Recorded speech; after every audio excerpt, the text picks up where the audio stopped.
ایک دن حضرت بابا فرید رحمۃ اللہ علیہ درخت کے نیچے اپنے ساتھیوں اور مریدوں کے ساتھ تشریف فرما تھے۔ ایک ہندو عورت اپنے سر پر دودھ کا برتن رکھے ادھر آ نکلی۔ حضرت بابا فرید رحمۃ اللہ علیہ نے رسم درویشی کے مطابق اس بت پرست عورت سے خیریت دریافت کی۔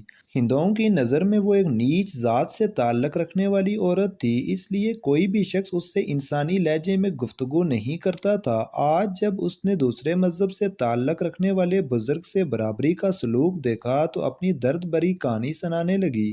اس نے کہا، میرا تعلق ایجودن میں بسنے والے گوالا خاندان سے ہے۔ باپ دادا یہی کام کرتے تھے۔ شوہر کے مرنے کے بعد اب یہ کام مجھے کرنا پڑتا ہے تاکہ اپنے بچوں کی پرورش کر سکوں۔ میں کافی سالوں سے دودھ فروخت کر کے اپنے بچوں کی پرورش کر رہی ہوں۔ پہلے زندگی پرسکون تھی لیکن کچھ دنوں سے عجیب و غریب مصیبت کا شکار ہوں۔ یہ کہہ کر گوالن عورت ادھر ادھر دیکھنے لگی جیسے وہ کسی سے خوفزدہ ہو۔ حضرت بابا فرید رحمۃ اللہ علیہ نے عورت کی ذہنی کشمکش کو محسوس کرتے ہوئے فرمایا، تم بے خوف و خطر اپنے دل کی بات کہہ ڈالو۔ ہم لوگ مسلمان ہوتے ہوئے بھی تمہارے غمگسار ہیں۔ ہمارا مذہب دنیا کے ہر مظلوم کی حمایت کرتا ہے۔ حضرت بابا فرید رحمۃ اللہ علیہ کی شفقت و محبت کا مظاہرہ دیکھ کر ہندو عورت نے وہ راز کہہ ڈالا جسے بیان کرتے ہوئے اس کی زبان کانپ رہی تھی۔ کچھ دنوں سے یہاں کے چند جوگی اور جادوگر مجھے پریشان کر رہے ہیں۔ وہ روزانہ مطالبہ کرتے ہیں کہ سارا دودھ انہیں دے دیا جائے۔ کچھ دنوں تک میں نے ایسا ہی کیا مگر دودھ دینے کے بعد جب قیمت مانگی تو انہوں نے بے رحمی سے جواب دیا کہ ہم جو چیز لیتے ہیں اس کی قیمت نہیں ادا کرتے۔ جب میں نے مفت دودھ دینے سے انکار کیا تو وہ بددعا دینے لگے کہ اگر ہمیں دودھ نہیں دے گی تو تیرا دودھ اس قابل نہیں رہے گا کہ کوئی دوسرا خرید سکے۔ میں نے جادوگروں کی اس دھمکی کو کوئی اہمیت نہیں دی اور واپس چلی آئی۔ پھر جب دوسرے دن دودھ فروخت کرنے گاؤں گئی تو میری حیرت کی کوئی انتہا نہ رہی۔ جب دودھ کے تمام برتن کیڑوں سے بھرے ہوئے تھے میں نے اسے اتفاق سمجھا۔ مجھے دوسرے دن بھی ایسا ہی واقعہ پیش آیا۔ مجبور ہو کر میں دوبارہ ان جوگیوں کے پاس گئی اور ان سے رو رو کر التجا کی کہ نصف دودھ وہ لے لیں اور باقی میرے بچوں کے لیے چھوڑ دیں، مگر ان ظالموں پر میری گریہ زاری کا کوئی اثر نہ ہوا۔ پھر ایک دن ان جادوگروں کے چیلے میرے گھر آئے اور بڑے صفاقانہ انداز میں کہنے لگے کہ گرو کا حکم ہے کہ اگر تو ہمیں دودھ فراہم نہیں کرے گی تو پہلے تیرے سارے جانور مر جائیں گے، پھر ہم تیرے بچوں کو اپنے قہر و غضب کا نشانہ بنائیں گے۔ تو جن بچوں کی خاطر در بدر بھٹکتی ہے وہ کچھ دن بعد اس دنیا میں نہیں رہیں گے۔ آخر بچوں کی محبت نے مجھے مجبور کر دیا۔ میں کئی ماہ سے ان ظالموں کو دودھ فراہم کر رہی ہوں اور گاؤں والوں سے قرض لے کر اپنی زندگی کے دن پورے کر رہی ہوں۔ آخر گاؤں والے بھی کہاں تک قرض دیں گے؟ یہ کہہ کر دودھ فروش عورت اپنے دامن سے آنسو خشک کرنے لگی۔ حضرت بابا فرید رحمۃ اللہ علیہ نے ایک مظلوم عورت کے دکھوں کی داستان سن کر فرمایا، صبر کرو، تمہاری مصیبت کے یہ دن گزرنے ہی والے ہیں۔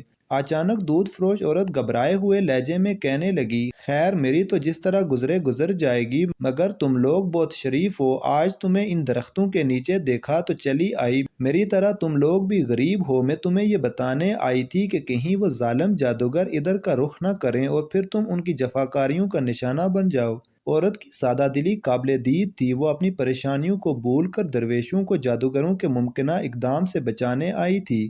حضرت بابا فرید رحمۃ اللہ علیہ اس دودھ فروش عورت کے خلوص سے بہت متاثر ہوئے اور فرمانے لگے، تم ایک سادہ دل عورت ہو، ہم فقیرانے بے نوا تمہارے اس خلوص کو ہمیشہ یاد رکھیں گے۔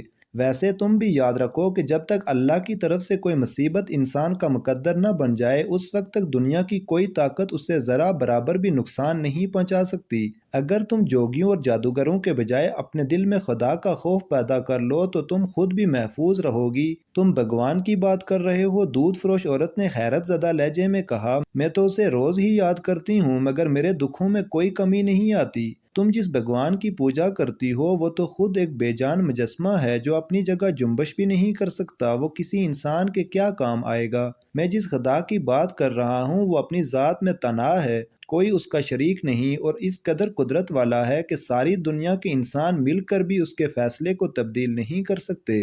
تم اسی خدا کو پکارو، وہ تمہیں ان دوبارہ جوگیوں سے نہیں دنیا بھر کے ستم گروں سے نجات دے گا۔ ابھی حضرت بابا فرید رحمۃ اللہ علیہ اس ہندو عورت سے گفتگو کر رہے تھے کہ سامنے سے عجیب حلیے کے لوگ آتے ہوئے نظر آئے۔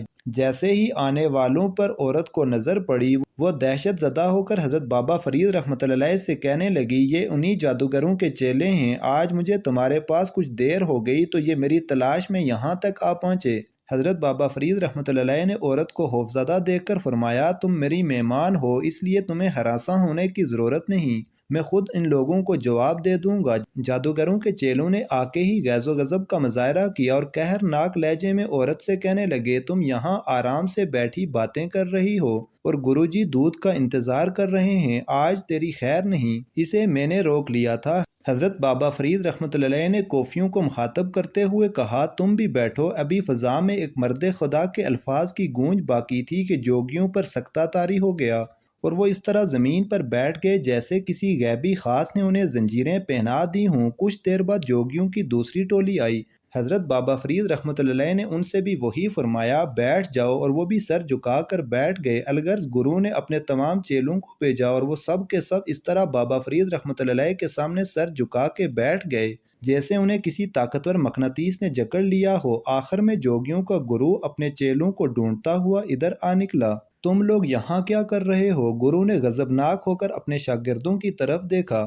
حضرت بابا فرید رحمۃ اللہ علیہ نے فرمایا، انہیں میں نے قید کر لیا ہے، اب یہ کہیں نہیں جا سکتے۔ گرو نے انتہائی غرور اور تکبر کا مظاہرہ کرتے ہوئے کہا، کون ہے اس دنیا میں جو میرے چیلوں کو قید کر سکے؟ گرو نے انتہائی غرور اور تکبر کا مظاہرہ کرتے ہوئے کہا اور پھر بلند آواز میں اپنے منتر پڑھنے لگا، اب تیرا کوئی منتر نہیں چلے گا۔ حضرت بابا فرید رحمۃ اللہ علیہ نے فرمایا، کفر کے دن پورے ہو چکے۔ گرو پر ہذیانی کیفیت طاری ہو گئی، وہ چیخ چیخ کر منتر پڑھنے لگا، بدی کی تمام طاقتوں کو پکارتا رہا مگر آج کوئی اس کا مددگار نہیں تھا۔ آخر گرو نے حضرت بابا فرید رحمۃ اللہ علیہ کے قدموں میں سر رکھ دیا اور اپنے چیلوں کی رہائی کے لیے التجا کرنے لگا، تیرے شاگردوں کو صرف ایک شرط پر رہائی مل سکتی ہے کہ تو انہیں لے کر یہاں سے دور چلا جا۔ حضرت بابا فرید رحمۃ اللہ علیہ نے پرجلال لہجے میں فرمایا، اگر تو نے آئندہ مخلوق خدا کو تنگ کیا تو پھر تم پر خدا کی زمین تنگ ہو جائے گی۔ گرو بہت دیر تک حضرت بابا فرید رحمۃ اللہ علیہ سے معافی مانگتا رہا اور پھر چیلوں کو لے کر اجودن کی حدود سے نکل گیا۔